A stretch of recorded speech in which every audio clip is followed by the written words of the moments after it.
Welcome back to the channel. Today is a great day to explore the chaos unfolding in Genoa. We have a crucial update for all of you today, and things are getting incredibly tense for the Winters family and almost everyone else caught up in this mess. Can Holden trust Simmons' words? So we really need to start by talking about Kane Ashb, because the man is completely unraveling right in front of our eyes. And honestly, it is hard to watch, but also impossible to look away. Right now, Kane is on his train, and things are just falling apart at the seams. One of his employees comes up to him and hands him a financial report. And it is just the worst possible news you could imagine. The report basically shows that Abbott has absolutely nothing left. The company is completely drained. It is a total financial disaster zone, so Kane is just sitting there, looking at this piece of paper that says his entire business empire is reduced to rubble. And something inside of him just snaps. You can see the exact moment he loses his grip on reality. And instead of trying to rebuild the right way, Kane decides to go completely rogue. He is so angry and so bitter about everything that has happened to him. Especially after Lily and Victor faked that kidnapping, he feels like the world owes him. So he makes this wild decision that he is just going to take what other people have built. He wants to steal their success, and he doesn't even care how illegal or dirty it gets. He is literally sitting there talking about using extortion and kidnapping to get what he wants. Because in his twisted, broken mind, that is just how people do business in Genoa City now. He looks at Victor Newman and thinks, well, if Victor can do it and get away with it, why can't I? It is a total moral collapse for Kane, but of course, the employee standing there is absolutely terrified. Because he is just a regular guy, and he does not want to go to prison for committing actual felonies, so the employee hesitates. He pushes back a little bit because he doesn't want to do something highly illegal. And Kane just loses it. He has zero patience left. So he fires the guy right on the spot. Just like that. You hesitate, you're gone. Kane is officially entering his dark villain era. He is isolating himself and surrounding himself only with people who will blindly follow his chaotic orders. It is a terrifying shift in his personality. Meanwhile, over at the Genoa City Athletic Club, the vibe is just incredibly awkward. Lily Winters is hanging out and she happens to bump into Devon Winters and Nate Hastings. And you just know the tension is suffocating. Because Devon recently went absolutely nuclear on Lily over the whole fake kidnapping scheme. He laid into her so hard. But at the end of the day, they are still family. So they are trying to navigate this really weird, uncomfortable space. Devon and Nate are sitting there, and they ask Lily to join them for a meal. Just trying to be somewhat normal, but Lily has to turn them down. She tells them she has to skip the meal because she has an appointment to meet someone else. And immediately, Devon gets that protective, suspicious look in his eye. He is instantly on edge. He says out loud that he really hopes she isn't meeting Kane. Because Devon absolutely despises Kane right now. He wants Kane completely out of their lives. But before Lily can even really answer, the doors to the club open up, and it isn't Kane who walks in. It is Malcolm Winters, and the entire energy in the room just completely changes in a split second. It is like a breath of fresh air for all of them. So it turns into this really sweet, impromptu mini-family reunion right there in the lobby. Malcolm is smiling, giving hugs, saying hello to everyone. Devon and Nate are genuinely thrilled to see him. It is a nice break from all the corporate warfare and family backstabbing. But Malcolm is not just there to catch up on old times. He has an agenda. After the initial greetings, Malcolm looks at Lily and says he needs to speak with her privately. He specifically asks to take her down to the jazz lounge so they can be alone. And of course, this leaves Devon and Nate standing there, totally confused. They immediately start speculating. What does Malcolm need to talk to Lily alone? What is going on? Is he in some kind of trouble? But they let them go downstairs. And it is a good thing they left, because guess who walks into the GCAC right after that? Kane Ashb, and he's carrying all that dark, toxic energy from the train right into the club. Devon sees him and immediately steps up. Devon is not playing around anymore. He looks Kane dead in the eye and tells him he needs to leave town. He wants Kane gone, but Kane just scoffs at him. Kane makes it very clear that he is not going anywhere. He tells Devon that he has some really big plans in Genoa City. And we know those plans involve hostile takeovers and extortion. But Devon doesn't know the details. Devon just knows Kane is bad news. So Devon issues a really harsh threat. He tells Kane that if any of his so-called big plans involve Lily or the Winters family in any way, Devon will personally come after him. He promises to hunt Kane down and stop him. It is a very alpha male standoff.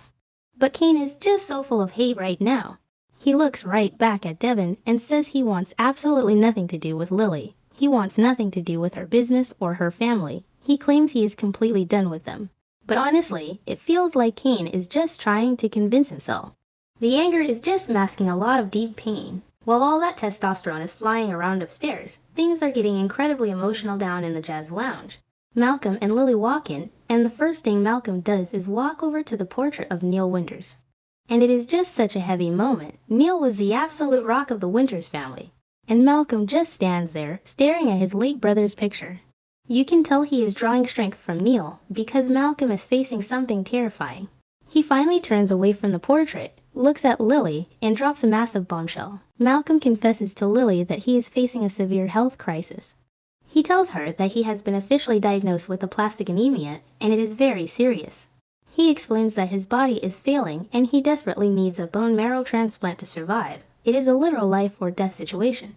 And to see Malcolm, this usually strong and vibrant guy, standing there admitting how sick and vulnerable he is just heartbreaking. He is terrified. And Lily is just completely stunned. The shock washes over her.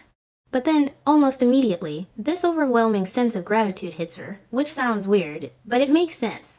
Because when Neil died, Lily felt so incredibly helpless. They all did. There was absolutely nothing anyone could do to save Neil. He was just gone. But this situation with Malcolm is different. This is a medical crisis that actually has a potential solution. Lily looks at Malcolm and tells him how grateful she is for the chance to help. She wants to be the one to save his life. She is so desperate to fix something in her family after causing so much damage with the fake kidnapping. Saving Malcolm is exactly what she needs to do. So they have this really beautiful, tearful moment, but they also have to be practical. Malcolm and Lily make a pact right then and there. They decide that when they go back upstairs, they are going to keep this diagnosis a total secret from Devon and Nate. They just don't want to cause a massive family panic until they have more answers and a concrete plan for the transplant. They need to keep it quiet for now. So they wipe their tears and head back upstairs to the main club, and Malcolm immediately spots Kane. And even though Malcolm is dealing with this massive, life-threatening illness, he still takes the time to step up to Kane. Malcolm gives Kane a very stern warning. He tells Kane straight up that nobody in town wants him around. He lets Kane know that the entire family is united against him and he needs to back off. Kane just takes it, but you know it just adds fuel to his angry fire. Now let's shift gears and talk about Phyllis Summers. Because Phyllis is living in her own little world of chaos, and she is loving every second of it. We see Phyllis in her office, and she has just closed some massive business deal. She is on top of the world. She picks up the phone and calls Lauren Fenmore Baldwin just to brag. Phyllis is talking a mile a minute, boasting about how great she is. She tells Lauren that they don't need anyone else. They are unstoppable. Phyllis is just so arrogant right now. She thinks she is completely untouchable as CEO. So Phyllis decides to take her victory lap over to the athletic club. She struts in like she owns the place. She briefly bumps into Malcolm and says a quick hello, but then her eyes lock onto Kane. And Phyllis just cannot resist poking a wounded bear. She walks right up to Kane and starts taunting him. She knows he is miserable. She assumes he is only staying in Genoa City to get revenge. So she literally accuses him of sticking around just to plot against her, against Lily, and against Victor Newman. She is smiling while she says it, like it's all a big joke to her. But Kane is actually unhinged right now. Phyllis has no idea how dangerous he is actually becoming. She is playing with fire. Alright, so let's leave the club and head over to Crimson Lights. Because the drama there is just as intense. Holden Novak is sitting there, looking at his phone. He reads a text message from his mom, Dr. Stephanie Simmons. The text says she is running late, but she is definitely on her way. So Holden is just waiting around, but then Audra Charles walks in. And you know Audra is always looking for a fight. She walks right up to Holden, and they instantly start clashing. They get into this huge argument about Claire Newman. Holden has been getting really close to Claire, and Audra is trying to manipulate the situation. Holden is totally sick of Audra's games. So he decides to play hardball. Holden looks at Audra and acts like he is about to go straight to Claire and tell her the entire truth about what happened back in Los Angeles.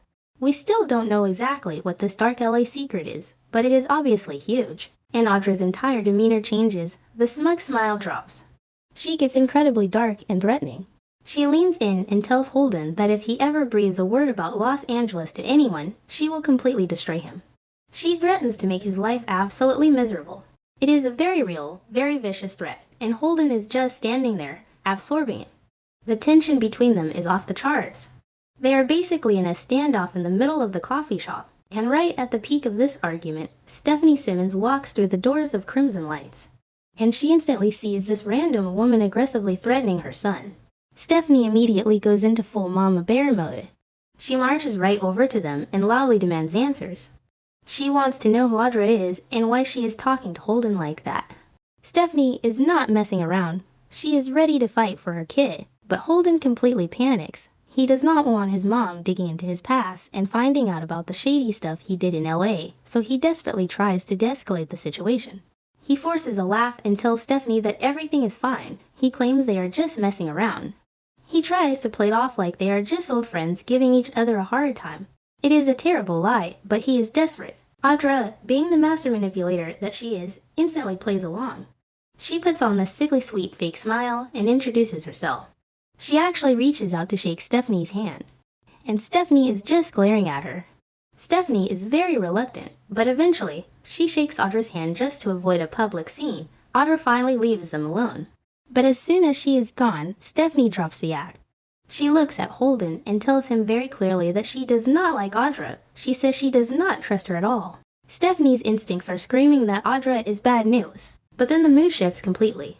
Because Holden looks at his mom, and he can tell she is carrying some heavy baggage, he starts getting really worried.